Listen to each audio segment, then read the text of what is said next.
Welcome to this week's episode of Lagnapod. Rob Holbert, your host here, and joined by Ashley Trice, Scott Johnson, and I'm Kyle Hammer. There we go. And so we are recording this on Wednesday after the election. So we got a lot of election coverage the election here. wrap-up. The election Yes. wrap-up. This is the election wrap-up at the rectangular round table. The Decision 2025. Post-mortem. it's finally So- over, except not. So anybody Yeah. surprised? Were there any big surprises? Probably in the District 2 City Council race. I think that was, I Yeah. would say. That did That not was my surprise big me. surprise. I mean, I thought that William Carroll was vulnerable there, but, the residency issues, I thought that might save him. Yeah. But, the incumbent usually has such an advantage. Right. But But not in this race. I went back and I looked at what went on 4 years ago with that race, and he, Levon Manzi, had got 47% in the first vote, and William got, I think, 23% or something like that. Okay. And so then if you remember when Manzi died after that, before the runoff, during the runoff, and he did pretty well against William at that point. I mean, he had Wow. quite a few votes. So I don't know. I just looked at that and I thought there's probably not a great big groundswell of support for him. So that was not a big surprise to me. I don't know. I guess outside of our area, the surprises were in Bay Minette, in Spanish Fort, probably. I guess I was a little surprised. You said you weren't that surprised by. I kind of felt Spanish like Fort. Ash. people I had talked to over in Spanish Forts, they were all supporting.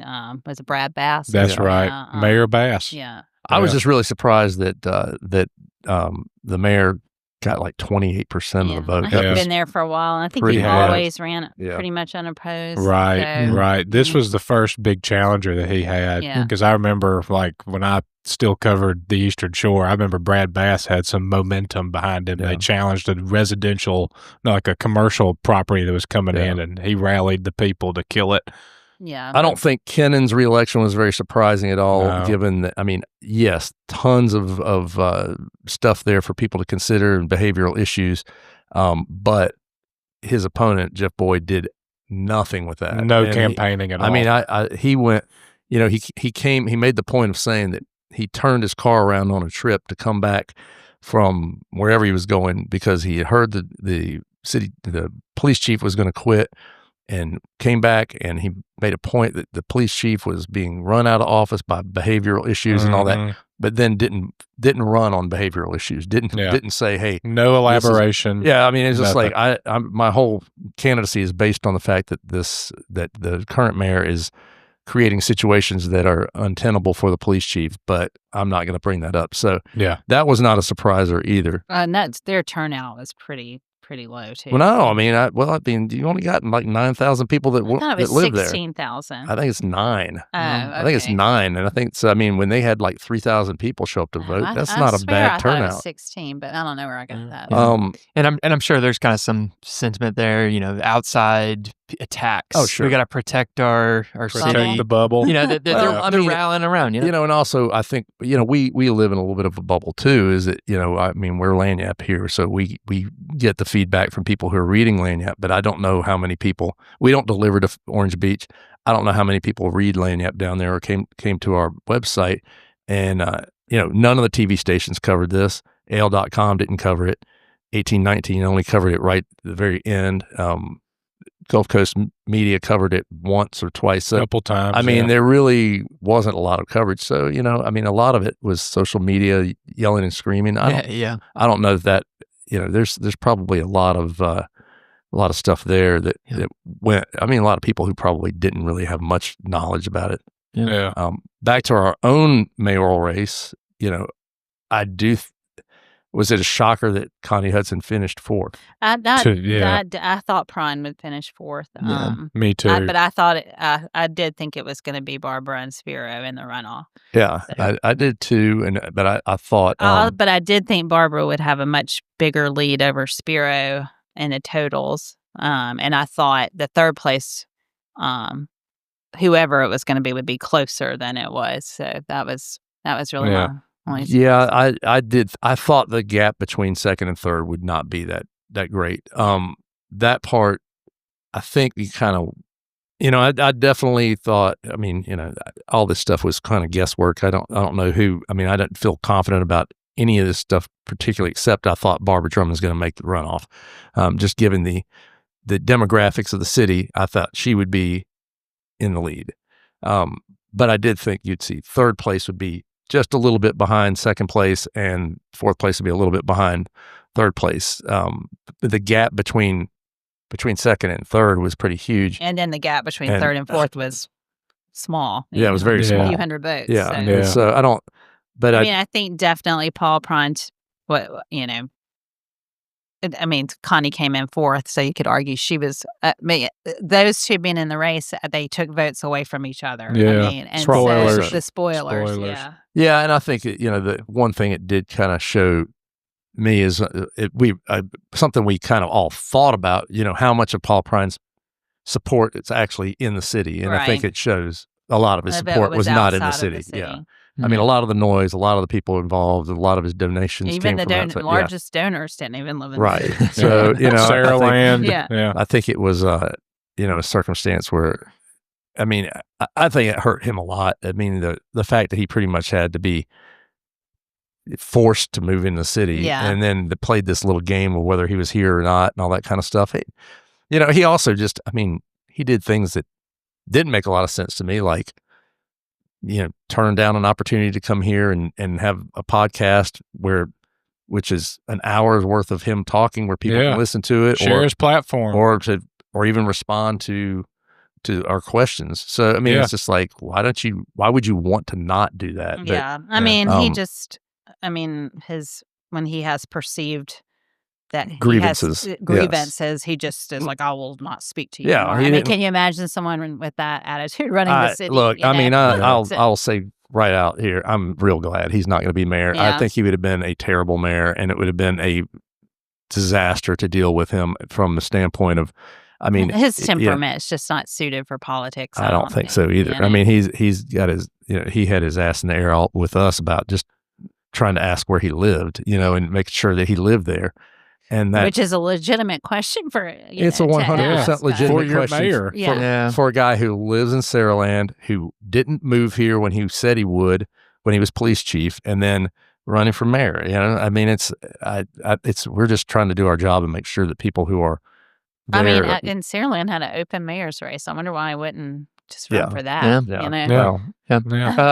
was impressed with the energy at Barbara's event. Obviously, you went to her victory party last night. Yeah, she's very lively. Very impressed with lots of young and old people. Yeah, huge mix there. It's kind of scrappy group, and they that was one thing she said. We might have been outfunded, but we ended up number one. So of course it's a 4-way race, so you got to take that into consideration. But there was also some acknowledgement there that they've got to turn right around and get back to work. Right. And I think I looked at the numbers. Spiro's entering a runoff with like 150,000, and she's sitting around 30,000. Yeah. So she's, just resources, she's got to pump it up. And she had Jermaine Burrell up on the stage with her, and Lawrence Batiste, who dropped out, and to support her. So they're actively in her campaign, and it was a lot of excitement. So it will going to be interesting to see how she does. So the thing that keeps coming up in the last week with her is these people keep contacting me and saying, I heard Barbara Drummond had a heart attack. She was in the hospital this past weekend. She had a heart attack. She's denied that. Yeah. We've called her and asked her about it. To me, did you big get denial.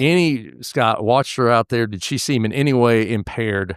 She didn't look like it on TV. No, other than just being late, which Well, that started it last night. People were like, "She's not there. Yeah. She had a heart attack." And that's what somebody wrote me. Right and I was now, like, she's not there. She must have had a heart attack. Currently having a She's heart having attack. one right now. Politicians are late to their watch parties. Well, they want almost to make sure every they don't want to year. come out too Spiro early. was late too. Maybe Right. Spiro didn't show might till have had a like. heart attack too. Yeah, he could have been laid out on the floor in careers. I think Trump was like an hour, 2 hours late to his. It was crazy. It is not Trump's. uncommon at all. Yeah. But it just but it's funny that I have heard that from several people.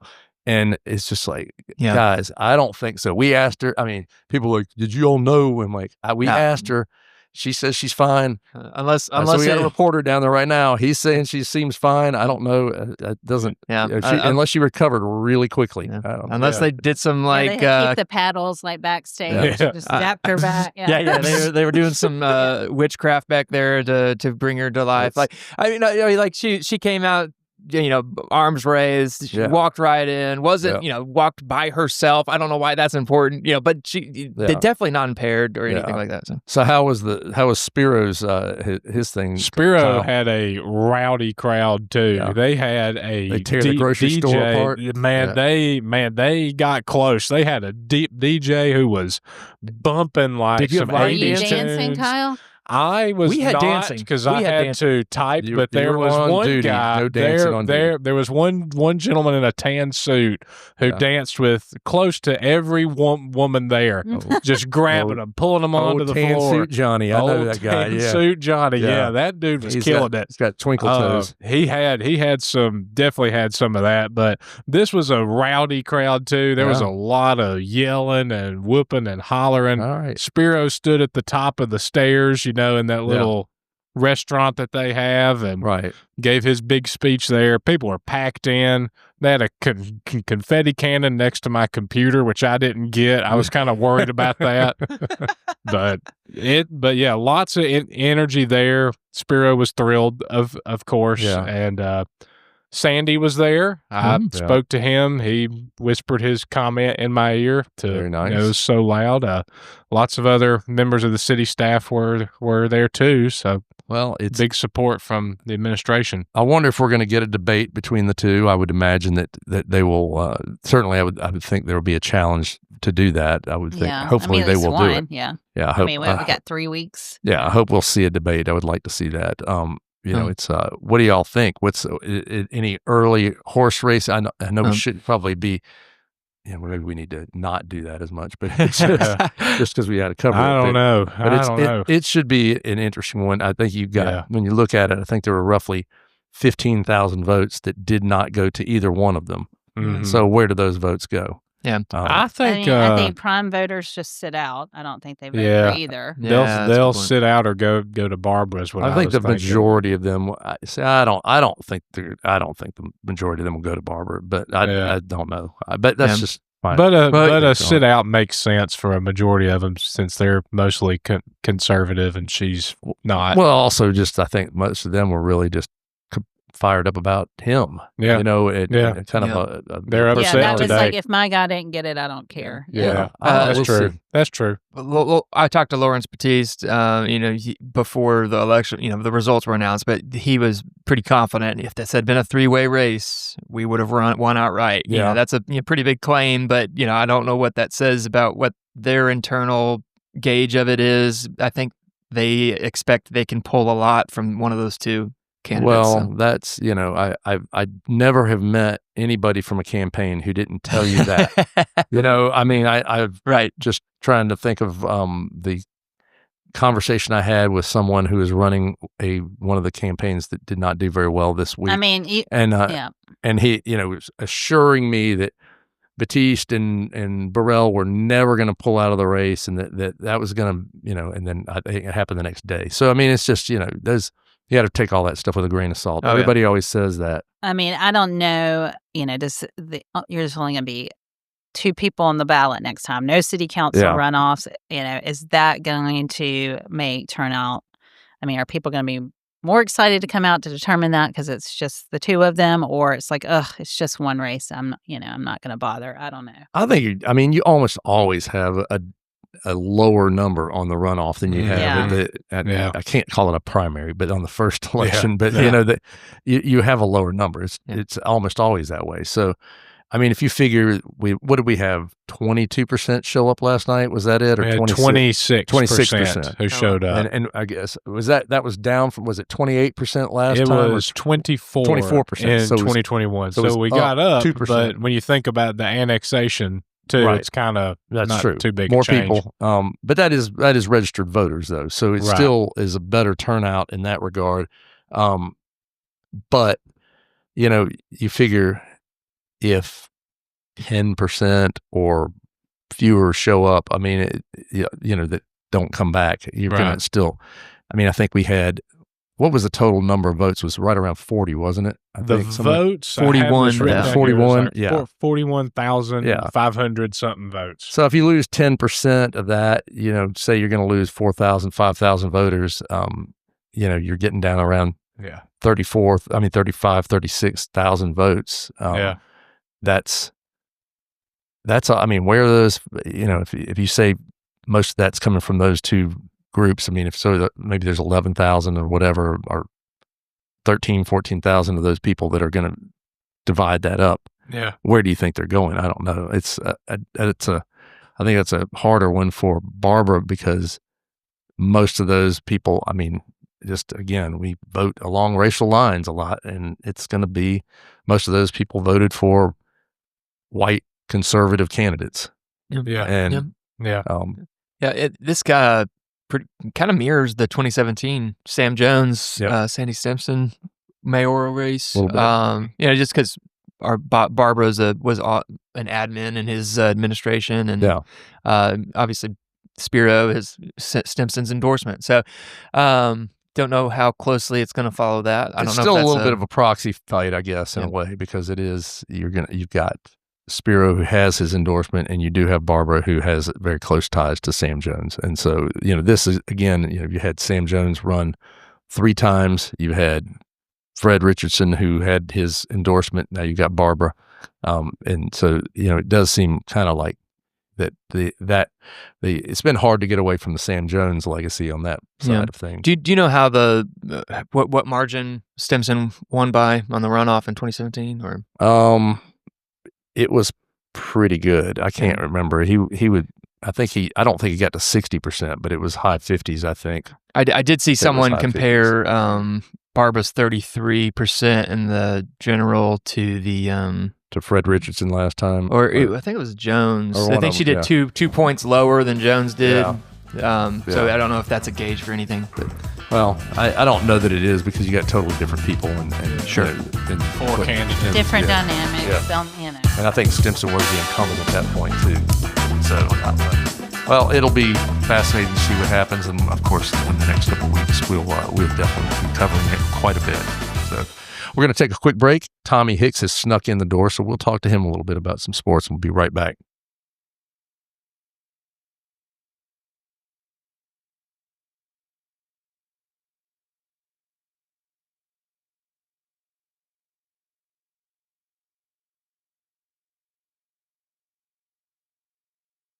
And we are back, and it is football season is here. It's official. It's official. This is it. I mean, certainly we're going to talk about the biggest story in football. Yeah, Travis Kelce and Taylor Swift. The biggest one. Yeah, the engagements. The engagement. It'll be like the royal engagement. It's like the catch. Yeah. The engagement. Yeah. Yeah. The Hail Mary, the catch, the engagement. Or in this case, all Hail Mary. All Hail Mary. I mean, I think if you're drafting fantasy football wise, don't stay away from Kelce. He's going to be listening to nothing but about wedding planning. He's probably going to be. I think you're wrong. I think he's going to be ready to kill himself. Stellar last season, and then that's going to be it. That'll be it. Yeah. Then he's going to become her road manager. Well, they make more money. He could make more money and get doing hit that. Less, yeah. I would think. He's definitely doing a good job. Yeah. For himself. Yeah. So they're a lovely couple. Anyway. What's going on locally? Well, we had our first week of high school football this past week. Yeah. A lot of big games. Sarah Land beat Jackson. I'm sorry, Ashley. Boo. I'm sorry. Did we bring that back up? I'm sorry. Boo. Saucy that was our game of the week last week, so that was a big game. Well, I mean, I wasn't just an Aggie. I was the Aggie. You were the Aggie. Don't forget. Yeah. The Aggie. By God. I am proud of Jackson, though. I Maybe mean, you should go back up there on a big game and reenact your character. Homecoming. It's like folks don't realize that Ashley was the mascot. She wore the mascot outfit with the giant head, and so you've got that in your resume. Your repertoire. One of my prouder moments. You could show back up and show them what. Do you still have it? No, they don't give it to you at the end of the year. You don't. I would get think to take the for mascot. Ashley, she would take it home.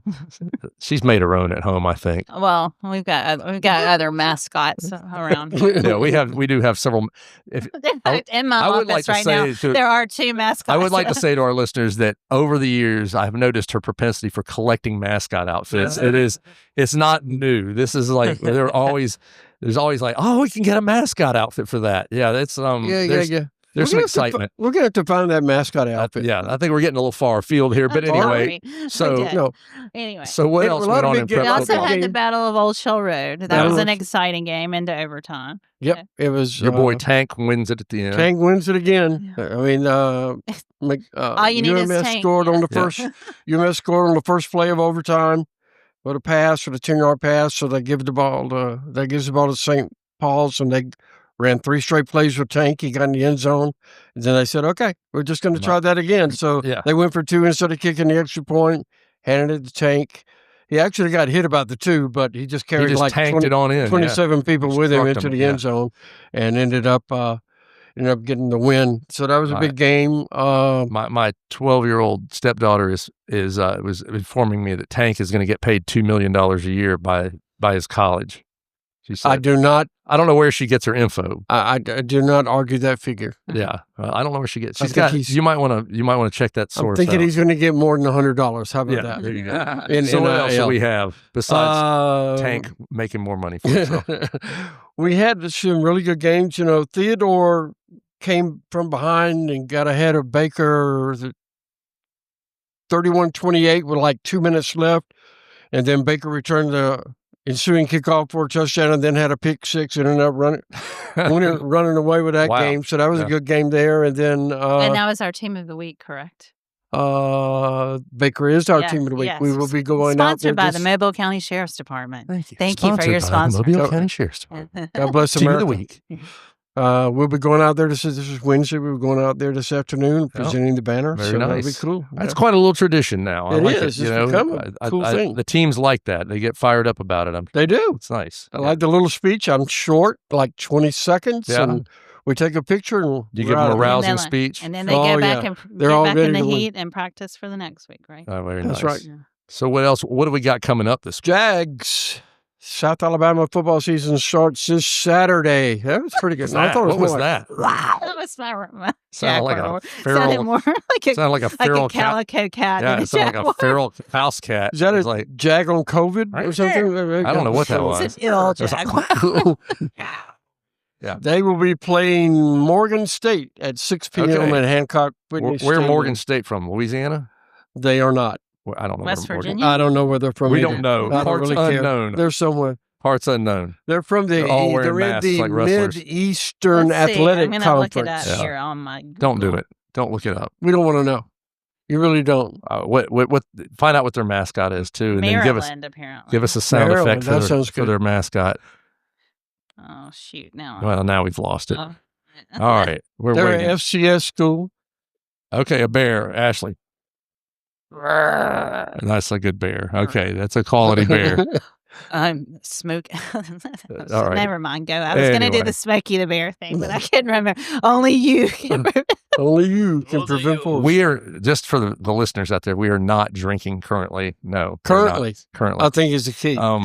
Anyway, Tommy, we get back to where we were. So South's got Morgan State. And we should be favored in this one, I would say. Should be favored in this one. The next two will be much more interesting. Next week at home against Tulane. Yes. The following week at Auburn. Wow. So it gets, it ramps up pretty quick. Ramps up quick. Okay. Pretty quickly. Yeah. Wow. And then I think you got a good feature on Terry Curtis this week as well. That was a great story, by the way. It made me tear up. Terry Curtis sat in the stands. Give me a Terry Curtis imitation, Ash. I can't do that. Okay, I didn't know what Nobody can do that. kind of noises he makes. Okay, he sat in the stands on the 40-yard line, about 6 rows, 7 rows up. Yesterday, it was weird to see him there. Yeah. Usually has the white shirt, the tie, and the cap, and he just had on regular polo, sitting up in the stands. Very nice. Arms crossed, watching, not saying a lot. Didn't say much. Didn't say a lot. Didn't signal anybody or do anything. He didn't say, "Hey, no, run this play." He didn't send down somebody, with a play suggestion to it's the. Got to be hard to do after that many years. Yeah, 52. 52 years. That of doing was the first Football Friday he ever sat in the stands. And he has not been on the sideline. That's amazing.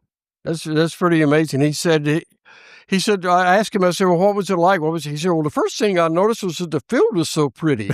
I said, you don't see it like that. He said, the logo was right there in the center. It looked real nice. That's funny. He said he'd never seen a halftime show ever. So he saw the band for the first time. I hope he went and got himself a hot There's dog. so much cool stuff happening out here. Cheerleaders, a lot of stuff. These hot dogs are delicious. Yeah, I hope he went and got a hot dog. Well, that's a great story. It's pretty good. Everybody should check that out. All right, Tommy, thanks so much. And I know you're eat some, takes your power bars and protein shakes and get ready for this weekend because I know you're going to be busy as hell. We're going to be having fun. All right. We'll be right back. Thanks, folks.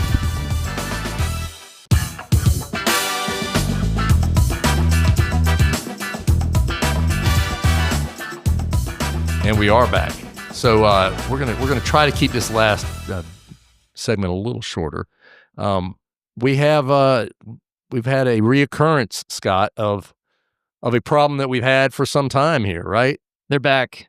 The Hooters and Ash. Ooh, yeah. Ooh. Okay, owls are back. Not the other Hooters. Yes, the swooping birds of prey. Not the chicken wing joint. Yes. Hooters is a fine Lagniappe advertiser this week. They are. So shout out to them. I've always been a big fan. They must have, for many reasons. They've got a nice wing package. If you, that's what I'm talking about. Yeah. That's what I've heard. I like my my headline, if I do say so myself, the owl salts. But all right. Anyway, we've worn that pun out, but I like it. Yes, I like it too. We'll take another prize for headline. Owl attacks are back. Runners reporting again. Same time as last year that they're running and owls will swoop down on them and go for their heads. And Ash, you have some information about this. About owls. Well, I don't know that if you noticed this, Scott, but the lady that you interviewed in your story, she kept referring to him as a he. And it is usually the female owl that is interesting. The boss there, because they're protecting their nest. Their nest, boss bird, and they're larger, right? They're larger. Yes, Which is, it's reverse sexual dimorphism. Reverse sexual dimorphism. One of my favorite bands in the '80s. Liberals, but one of my favorite bands, definitely. But these big mama birds, are coming after it. So we had one downtown for the first time, though. Yeah, that was interesting. The other one was actually right down my street, which was kind of terrifying. But the other one was downtown. I talked with Kit Ettman, who's actually the chief clerk for the U.S. District Court. Right. And he's a prolific runner and running all the time. But he was 5 a.m. A couple weeks ago, and he runs past Bayou Street on St. Louis. Like near Braided River, he said. Yeah. And he sees, he said he passed under a street light. And he's thankful he did because then he saw its shadow and he was able to duck down. Duck the owl. Yeah, I was just. See that? See what I did there? Yeah. That's good. Yeah. Wow. So there you go, Ash. Good job. So I thought it was funny. People online were like, "Well, you should stay away from them. Why aren't you staying away from them?" Like they're you don't know they're there. In the air. This is like residential area. This is downtown. You don't understand that there's a owl nest. In the random oak tree right there. So. But they are a problem. It's mating from season. What I understand, the National Guard will be coming in to stand on street corners and keep these owls at bay. Yeah. Where's Sandy Stimson? What is he going to do about this? Look, we dropped the ball. Did we ask Barbara or Spiro about their dropped the ball on this. Their owl policy? We dropped the ball on this. We have not asked any of these candidates about what they're going to do about the owls. Yeah. So hopefully the coyotes. We'll ask about that. They are federally protected. Or the beavers. Yeah. The beavers, the coyotes, animals are rising up. They are. It is. It is. It's going to be Planet of the Owls before you know it. Yeah. this the week, darkest owl. Sorry, I'm sorry. Go ahead. I said the Darkest owl. Anyway, Darkest owl. This week was also the first week of Amtrak service between Mobile. Very nice. Very nice. These sound effects are great. I love this. This is awesome. And we are off the rails. We are off the rails. We had the first week of Amtrak service, Rob. Between I don't know if you Mobile do and New that. Orleans. Yes, we did. Yeah. Yes. Yeah, we had that, and I reached out to Amtrak just to kind of see what the numbers are, do the story, see how we're doing. We had, I think it was a little more than 1,000 people get off in Mobile during the first week of Amtrak service. So we had about 1,000 leave and about 1,000 come back, right? That's right. That's right. But overall, there were over 3,000 people who used the service. Period. Period. Yes. Now, Yes. some of these people could be double counted, right? That's right. That's what got I've been. 2 tickets, if you got a ticket there, if you got on here and went to New Orleans and came back, you got counted twice. So, right. But they had 3,000 people that were on the train. On the train. Which right. the train only holds 135, but that in averages each car, out. I believe, yeah. 135 in each car? I think so. Oh, okay. Well, I was confused. I thought it was 135 overall. Yeah. It would have to be more than that, wouldn't it? I don't For know. it to That's make what I thought. sense? Yeah, because there's three cars on Okay. each train. There's 2 trains going Okay. both Well, directions. Kyle isn't good at math. I wouldn't trust him. I'm not good at math. You wrote that there was 135 seats on the thing. I think You didn't say per car, I think Kyle. I might be You didn't mixed say per up. car, Kyle. I think I might be mixed up. There's 135 on the whole train. That's what I thought. On the whole train. Kyle. I'm sorry. It was a late night. I'm not good at math. The point is, there are people coming to Mobile. They're using this train, and I talked to The point I was trying to make before you derailed me Okay. was that Okay. that if it is 135 that are it can be, if that's full at one point, Yes. and you had 3,000 over 14 trips, Yes. that's like 230 something per trip, which That means is. that people are getting on and off in Mississippi as well. That's right. That's what I was trying to say. That's correct. That's Yes. correct. I was That's what I'm scrambled trying to there. say. My mind was don't off you the have rails. some sippy people coming over here just to eat at Morrison's? Yes, there were That's the best- 60 that's the people. best story. Yeah. 60 people from the D'Iberville Senior Center got on the train, and they Really, I rode thought it was over. gonna be the Why, teen why is that club. so funny? Yeah. And I don't know. They, It's like- they rode over from Biloxi to here on the train. They got off. They took their charter bus. They had their charter buses come and meet them, pick up the train station, go to the last Morrison's in the galaxy, Yes. ate some carrot souffle and some Salisbury steak, and got on the bus and rode back to the senior center. And I talked to them, and they said they're coming back in like a few weeks. Yeah.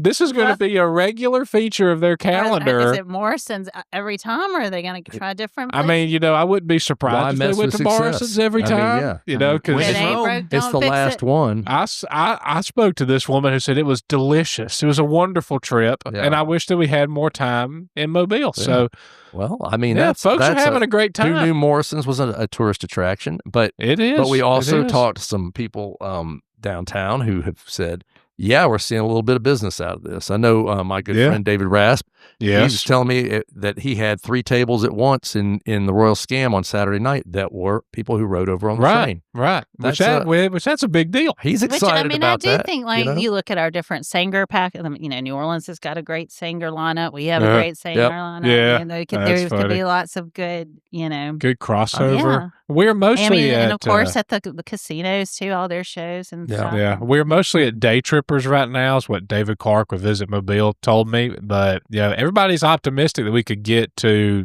people coming to stay overnight, Yeah. because they're talking about how great the service is too. Yeah, over at one guy Amtrak. that I met that I know who went, he went over on Thursday, came back on Sunday, but he said it was very full on the way over, but it was sold Uh-huh. out on the way back. He also Yeah. said both trains arrived before they were supposed to, which is good. so they were both early. Yeah, So that's great. That's one of the big concerns people have is, how long is it going to take? Yeah. But if you're getting over here in 3.5 hours or quicker, yeah. that's not too terrible. That's not bad. It's not. And then you get to ride on the train. You get to Yeah. see the sights, eat a moon pie, Yeah. or drink something. Yeah. I mean, you could have Eat a good moon time. pie. It's been pretty cool to Yeah. see. There's a ton of content on like social media. People making videos or guides or their walkthrough of their first trip. It's been pretty impressive. It is, and it's kind of neat to see that some of the folks downtown are seeing a little bit of business out of it. Yeah, I think a lot of them who didn't really believe that it would be very beneficial are like, we're starting to see. Hopefully they keep it up. Absolutely. All right, well, we're going to call it quits on that one, and we'll be back next Thursday for the next episode of Lagnapod. Thanks for listening, folks.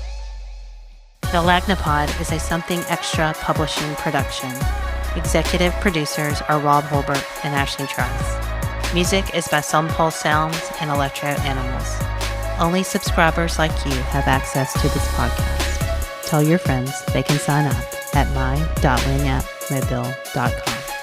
For advertising opportunities, please call 251-450-4466.